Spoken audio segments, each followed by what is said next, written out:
I've done a few guerrilla marketing things at trade shows. So our industry is really big in trade shows, and people think we're nuts because we don't get booths because it's just a waste of money. And the entire beauty industry thinks that trade shows are like the lifeblood of all sales.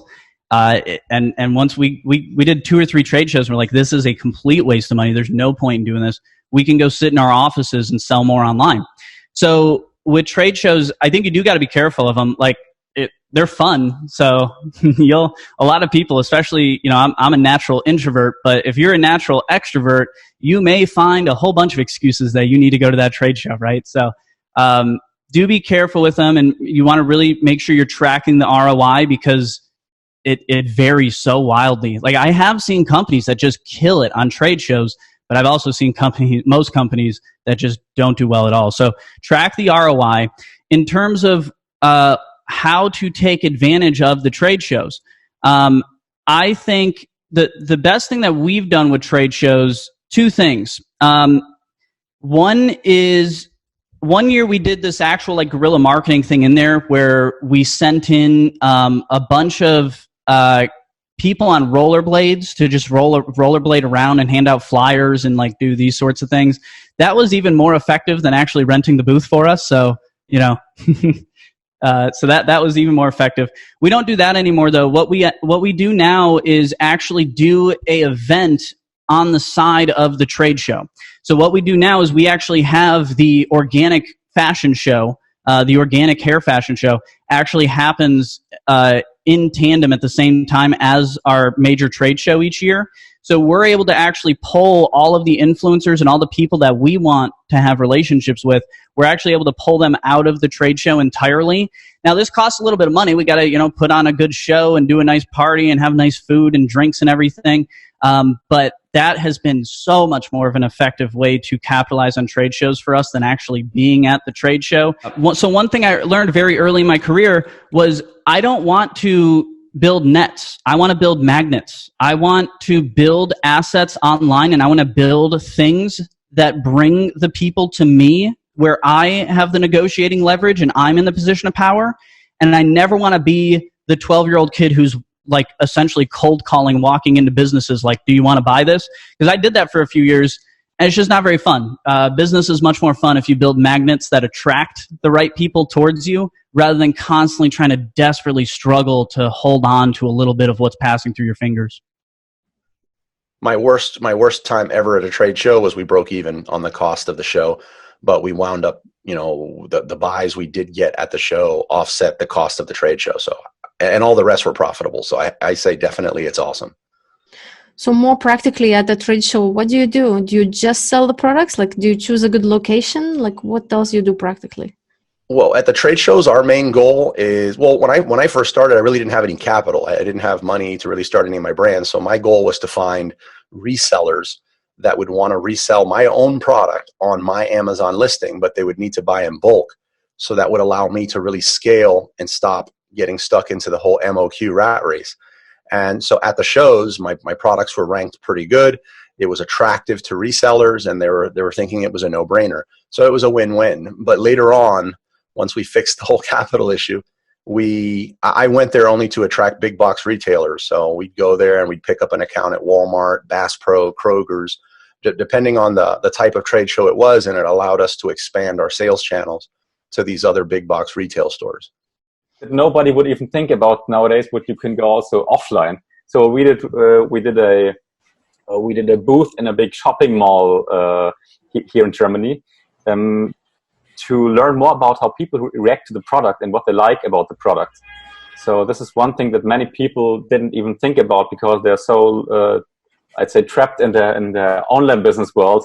But this is one thing where you learn so much more about your product is when you have direct face-to-face contact with your customers. And then if people go to you and they buy the product to you, you can say, "Stop, why did you buy this product? What do you like about it? Is there anything that you would improve about it?" Try to go to fairs, promote it there, meet clients, meet other people from the industry. I think wonderful partnerships can be created at that fairs. And it's a great way to get people to speak about your product. It's interesting you bring up fairs. I wanted to ask you a little bit more how you imagine, like what type of partners I would look for. So if I have my own product, I'll bring a table, I'll set up some items on it. And then what happens? Like I will just try to sell it, or more like I'll walk around and look for partnerships of some kind. Like how would that like practically work? I think the best way is to not go alone. I think it's very important that you have your own booth where you can present your products, but I think the best way is to have like 1 or 2 people to take with you that also can take care of the booth when you are strolling around, looking at competitors' products, chatting with them, talking about possible partnerships. But of course, also if you're the founder and CEO behind the brand, it's also important that you show your face at the booth and that people can directly talk to you. And I mean, let's stick to the beauty niche example. Maybe you are you're a brand that makes like brushes, like for blush and contouring or whatever. And then you meet someone else who's selling blush. And then you're like, oh, maybe we could go and create like this little package together or whatever. And the other one has great sales. And this will also support your sales and spread the word about your brushes. And then it strengthens your overall brand. So I think awesome things can happen at fairs in terms of partnerships. So you would avoid direct competitors, right? Someone else who makes the brushes, like only go with complementary products, right? Yeah, I would definitely check out how they're advertising their products, how their booth looks like, what their product feels like if you didn't order it before, just because I think it's always one of the most important things to have a clear picture of what your competitors are doing. So if their brushes are smoother than yours, then you might think, oh, maybe I should go to my supplier, to my manufacturer and tell him to improve my product as well so that you don't lose your position in the market. Yeah, you can still have somebody sitting at the table and greeting people, but ultimately you've got to have people who are scouting or mingling, or, you know, because a lot of times, like, especially if you're selling a product and you're at a trade show and you've got a booth and you're selling your product and you've got 100 competitors who are selling products to the same audience that you're selling yours to. And people who are buyers, they're going around and they're talking to, you know, a quarter of those, maybe they're talking to 20 of those 100 competitors. But did they get exhausted before they reached yours? Did they happen to go down the wrong aisle and just miss your table? But if you're paying attention, I'm not necessarily saying like camp out outside a competitor's table, but observing like, oh, this person keeps on hitting tables, you know, keeps on stopping by and looking at products that are similar to mine. You know, maybe I can figure out a way I can introduce myself to them and just say, you know, hey, I just happen to know that you're in this area. I don't know if you knew, but I actually have a table over here. I'd love to have a conversation with you. Anything that kind of where you're being proactive and looking to see these are buyers, wholesalers, buyers, you know, manufacturers, whatever the case is, that are potential clients, potential shoppers. They're not, you know, not everybody, you know, you could have 10,000 people at a conference. 10,000 people are not going to come to your table. You're only going to get a fraction of those who are even looking for your product. So if you're not out there kind of scouting and making introductions, making friendly introductions, not trying to cram something down their throat and saying, hey, I've got this product, you got to see it. It's more like, hey, I just, you know, I saw that you're basically, you know, in the same space. I am a vendor here. Would love to have a conversation with you, but ultimately I just kind of wanted to ask you, you know, what kind of products are you seeking today so that I know where I can do better as far as introducing products to the market. Get that conversation going. Most of the time people are like going, oh, you know, what's the size of your business? And what's, you know, they're out there. So many table salespeople are so busy trying to qualify the person who's standing in front of them and not asking, what aren't you seeing here that you wish was here? I may not have that product at my table to sell them, but if I talk to 20, 30 people then the next time a conference comes around, I'm going to be more prepared. I'm going to do some more market research. It's a great way of saying, like, look, if the big buyers out there, the big box stores and the wholesalers are looking for these kind of products, you can start seeing trends way before the shoppers of your own product will tell you that you're trending away or you're trending toward something that's going to be more in demand. I've done it before, and I think it's maybe not the best way just to make straight cash and just become rich, but it's fun. It's interesting talking to the customers and trying to sell them face to face. It's interesting hearing why they don't want to buy it or why they do like it. It's interesting seeing what all the competition's up to. It's interesting meeting everyone. There's 10 different benefits before just trying to make cash. I went as far as to speaking on the phone with the person who runs the biggest Amazon trade show in London. And he was doing it in the expo here in this massive area in Exeter. It's absolutely huge. I went there for Comic-Con once. It's gigantic. So I was so shocked that I was speaking to him. It was awesome. So I was speaking to him, and I would steer clear of that just because they cost so much money and there's no guarantee that will lead to anything. What I would say do instead, which is what we did, is just go to the trade show. Just go for free. They're usually free. Don't pay for a stall. Just go to a trade show and meet as many potential partners as possible and do the same thing that you would do via email, but you're just doing it in person, saying to them, how can I add value? I have a great coffee cup and I talk about coffee on my blog. How can we add value to your audience? Do that with all the people there. Don't pay a dime for a stall. That's the way I would do it. We attend actually live trade shows where we actually promote it in person. And by being able to get it in front of the customer and be able to explain it directly in person, we build rapport, and then they like it so that they're the first ones to offer to leave us a review on Amazon. So whether it be verified or unverified, to get that initial sales traction, we don't really care anymore. All reviews are helpful. It's better than no reviews, or it's better than one-star review on the listing for sure. So that's what we do. We attend live trade shows. We also do local shows as well. So on the weekends, some of our employees will go set up a little booth at a little county fair or at a little local fair.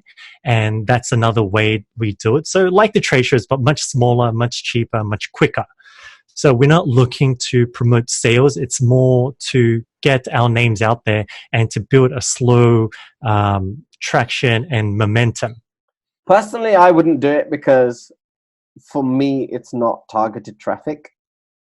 It costs a lot of money to get into those shows. There've been some that are £2,000 to £3,000 to actually get into the shows and have a stand. Yes, it gives you some exposure, physical exposure. But I think those trade shows are generally made for if you're a wholesaler and you're trying to find people to sell your product for you. I could be completely wrong, but because I'm an online guy, I'm super biased to online. I'm super biased to automated systems and getting things done in the best automated way possible. I always prefer online, because there's data. I know how much traffic is coming through. I know the demand that's there. I can see my click-through rates. I can see my impressions. I can see whether people have bought the product or not. I can see my return on investment. All of that information is just there in front of me. After a few clicks, it's right there. Whereas if I went to a trade show, yes, I have the number of people who are actually coming in, but I don't know how many people actually walk past me unless I'm sitting there with some sort of clicker or whatever, and probably count how many people came up to me, and then I could probably count how many people actually bought the product. But then that's always going to be based on my personal sales ability face to face, rather than how I'm able to sell online. And I think they are two very different things. Although they have the same fundamentals behind sales, they are two very different places to actually advertise. And within the online world, there's like a million different platforms on where you actually advertise and how you actually go about selling on those specific platforms, such as your Snapchats, your Twitters, Facebook, Google, etc.? Well, it depends on the trade show and how many, what the traffic will be like and what your products are. But I think trade shows can be really, really helpful to grow your brand and grow your business. If you're, an extroverted person and you like talking to a lot of people and you like, you're obviously everybody's really passionate about their products because it's their babies. I think that can be really meaningful, especially if it's in the United States, if it's around the holidays and people are looking for gifts. That can be a huge home run if you have giftable products. If you're going to a trade show where there's only 100 people there and the people that are coming, the audience that's coming is not going to resonate with your products, it's not going to work. So my feedback on trade shows would be research the trade shows, make sure that the audience is going to resonate with your products and that there's going to be great traffic there, as well as just the logistics. I'm in Minneapolis, Minnesota, and we have an amazing holiday gift fair that happens in November every year, and it's in US Bank Stadium, which is where the Minnesota Vikings play. And it can be tricky to get products down to the trade show floor because you have to go all the way down to the actual football field. But as long as you plan for that, the foot traffic and the volume and the customer, for me, is exactly my target audience. And so it's very valuable and beneficial, as well as not just to sell products, but to meet other sellers and engage with other sellers. You can learn a lot. Obviously, you can learn a lot from what other people have done and what they've found that works well for them, especially if that's a seller in your category. They've already, done the hard work to figure out what works and what doesn't. And if you can get even 1 or 2 pointers from them and then share 1 or 2 pointers with them, that can be really valuable as well as just to build the connection. So if, you want somebody to reach out to bounce a question off of, or just know that somebody else, knows what you're going through when you're having a rough day, that can be really nice. I think it depends on the kind of product or service that you have. I think it's more geared towards service providers that can provide value to attendees.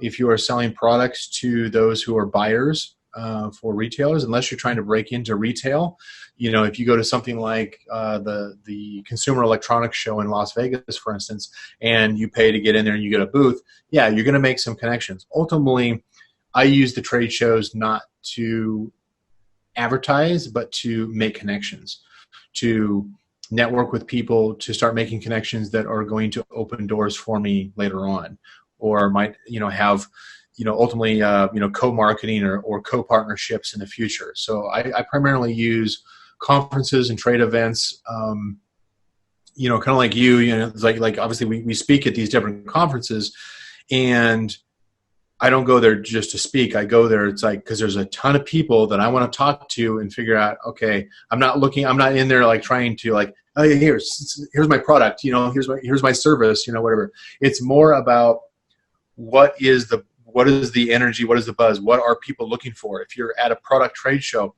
what are the buyers looking for? If you're a seller and you're just sitting behind a table with your product line, you're failing as an attendee at a product conference. You need to be going around and going out and finding those buyers who are mingling around, saying like, what kind of stuff are you looking for? Okay, that's awesome. Thanks for the feedback. That's not the area that I'm in. But a lot of times, simply just waiting for the traffic, it's kind of like the authors. It's kind of like the, Kickstarter. If you wait for the traffic to come to you, you're not going to reach your expectations. Trade shows is something that's sort of like in the gray zone or sort of like on the blacklist for some reason for a lot of e-commerce people. Because what I've found out is we actually started offline. The whole purpose of our business was to become a wholesaler and distributor, but we somehow transitioned into completely online, and it was all really thanks to trade shows. So that's why we implement that process where sellers would think, yes, it's a lot of time commitment, it's expensive, but then if you think about all the investments that we've made, so let me just take you through a quick timeline of how a trade show would work, is we don't necessarily just use it for launch, because at a trade show, people are looking for something that's already selling. So what we're really doing the trade shows for is to get it in front of people, to network, to be able to drive traffic, to be able to nail down the catchphrases and the words and key benefits that people really perk their ear towards. And those we constantly optimize those during that whole trade show process, and then we apply that into our listings and our e-commerce. And for example, again, back to the headphones, let's say I'm selling these headphones, right? And people they already have their headphones, so they know what they're going to do it for. But let's say I'm targeting it towards, like, say, podcasters. And so already off the bat, at a trade show, I have to target and optimize my message to the podcasters. And I am going to start talking about, say, something like, hey, best podcast headphones, or best audiophile headphones, or best noise isolation headphones. And in this way, I can really understand what my customers are wanting and what really gets their interest. And once I start the interaction and the sales process, the people actually lead me into the discussion by asking the questions that really benefit them. So a lot of the people, I may have said something about podcasting headphones, but really, as we keep talking, it turns out that their main interest is mainly about, okay, the audio quality, the bass for podcasters, whether the microphone attached to the headphone is of a good quality or not, because a lot of them may not come with a microphone. And so that's another feature that I may have not thought about. And so by attending these trade shows, it's really a way to not only promote our own products, but to also find ways that we can improve our features, find the content and the words, and optimize our message that we can improve in our packaging, in our listings, in our videos, in even our 30-second short clips that we make for, like, audio captions and things like that. So it's an overall back-end system where we can apply it towards our online e-commerce. And so that's one of our biggest drivers for our trade shows. Continuing on with that, another way we also use it is obviously to get it in front of buyers and to try and get it. When I say buyers, I also mean to try and get it onto other platforms, so other stores as well. Because in the US, there are companies like Target, not just Amazon and Walmart, but say Best Buy or Overstock.com. There's so many companies where you can actually sell your product, but you have to go through a different sales process. It's not a third-party platform that you can list directly. So if we recently just got approached by, say, Jingdong, JD.com, and they're huge international in China, but it's not possible to list directly. There's just a lot of hoops that you have to go through. But because through a trade show, we've been able to get in contact with those those first-party platforms, and we are able to launch our products and hopefully drive our sales and create, like, this online channel, omnipresence, where it's not just limited to our own website and other third parties. It's also going towards first party. And so we use that trade show platform as just a way to sort of get into different channels online.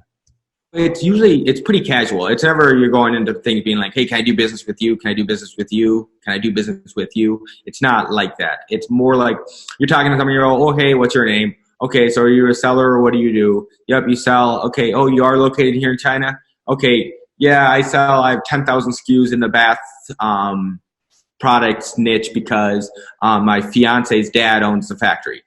Oh, okay, that's pretty interesting. Okay, and you got into Amazon? Yeah, I got into it about 2 years ago. It's going pretty well, but I think I'm going to want to buy a warehouse soon in the U.S. Oh, really? Why? Well, because we're having problems with inventory because this, and this reason. Oh, well, I have extra warehouse space in the U.S. How much you need? Oh, really? Oh, okay. Well, I was looking to source some bath products in the future. Is there anyone you can sell to me, or what should I do? And then you just kind of, you know what I'm saying, it's more organic than just coming up to people being like, how can I use your business to make me more money? There's so many things in e-commerce where the only right answer is it depends. There's there's an amazing trade show in Vegas. I'm drawing a blank on the name. A few friends of mine just went to it a couple months ago. That's a licensing trade show in Las Vegas. That's amazing, and it's a lot of fun. But you just walk around and you see all the vendors that are there. I think a big mistake people make when they get into licensing initially is if they have like a stuffed animal, they immediately want to go to Nickelodeon or Marvel or Disney. And in addition to these companies having extremely tough sales quotas that you need to make once you get the licensing agreement with them, it's they're not going to talk to you. Like you're probably in a position where you can't even order the volume that you need to sell. But if you go to some of these smaller ones, you do amazing. There's one right now. A friend of mine just got. God, what is it? It's a bear. Something. The bear and something. And Masha and the bear. Yes, he got that. He got that for some hats. The Russian one. Yeah. Yes, the Russian one. He's doing that with these hats and these backpacks, and he took his sales from. God, what was it? I think he was doing a few $1,000s a month to a few $100,000 a month across his e-commerce business. And that was 100% because of Masha and the Bear. Is that right? Masha and the Bear? Am I saying that right? Yes, yeah, Masha and the Bear. I was like, I never heard of Masha and the Bear. But so it's very powerful if used right.